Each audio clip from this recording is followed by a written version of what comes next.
আচ্ছা, যদি আমার এই ভিডিওটা তোমার ফিডে এসে থাকে তাহলে হ্যাঁ, ভেবে নাও আমার এই ভিডিওটা শুধু তোমারই জন্য। তুমি হাসতে হাসতে কেঁদে ফেলবে যদি তুমি আমার এই 3টা জোক শুনে থাকো। একটা ছেলে তার বাবাকে বলল যে বাবা, ঘরের ফালতু জিনিস সব বাইরে ফেলে দিই। তখন বাবা বলল যে তখন তুই কোথায় থাকবি? কি হাসি আসলো? আসে নাই? চলো 2 নাম্বার জোকসটা শুনো। একটা ছেলে তার বাবাকে বলল যে চলো ঘরের যত উল্টাপাল্টা জিনিস আছে সব আজকে বাইরে ফেলে দিই। তখন বাবার কাছ থেকে উত্তর আসলো যে তখন তুই কোথায় থাকবি? হাসি আসলো?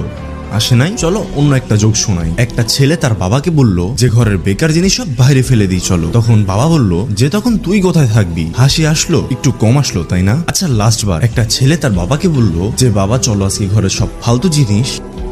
কি রাগ উঠতেছে, তাই না? এখন হাসি আসতেছে না? তুমি এখন মনে মনে ভাবতাছো যে ভাই সেম জোক শুনে বারবার হাসে কে? হ্যাঁ, এক্স্যাক্টলি, আমি ঠিক তোমাকে এইটাই বোঝানোর ট্রাই করতেছি। যখন তুমি একটা জোক শুনে বারবার হাসতে পারো না কিন্তু একটা কষ্টে বারবার কাঁদো কেন? তুমি তার জন্য কাঁদো যে অনেক আগে তোমাকে ছেড়ে চলে গেছে। তুমি আজও তোমার ভাগ্যের জন্য কাঁদো যে আমি গরিব কেন, যে আমি গরিব ঘরে জন্মই কেন নিছি। নিজের জীবনকে এখনো ব্লেম দিতে থাকো যে হয়তো আমি এটা করে ফেলতাম তাহলে আজকে আমার জীবন এমন হতো। যদি আমার ভিডিওগুলো তুমি আজকে প্রথম দেখো তাহলে ফলো করে যেও। তুমি নিজের শরীরকে ব্লেম দিয়ে ভাবো যে আমি যদি একটু লম্বা হতাম, একটু হেলদি হতাম, না জানে এরকম কত কিছু আছে যেগুলোকে নিয়ে তুমি এখনো কষ্ট পাও। আরে ভাই, যে কোনো জিনিসই কান্না আর ব্লেম দিলেই পাওয়া যায় না, ওইটার জন্য কষ্ট করতে হয়, টাকা কামাতে হয়, নিজের পাস্টকে ভুলে জীবনের সামনে এগিয়ে যেতে হয়। আর যত তাড়াতাড়ি তুমি এই কথাগুলো বুঝে যাবে তুমি তত তাড়াতাড়ি তোমার পাস্টকে ভুলে যেতে পারবে। যদি আমার এই কথাগুলোর সাথে রিলেটেড থাকো তাহলে আমার পিন করা ভিডিওটা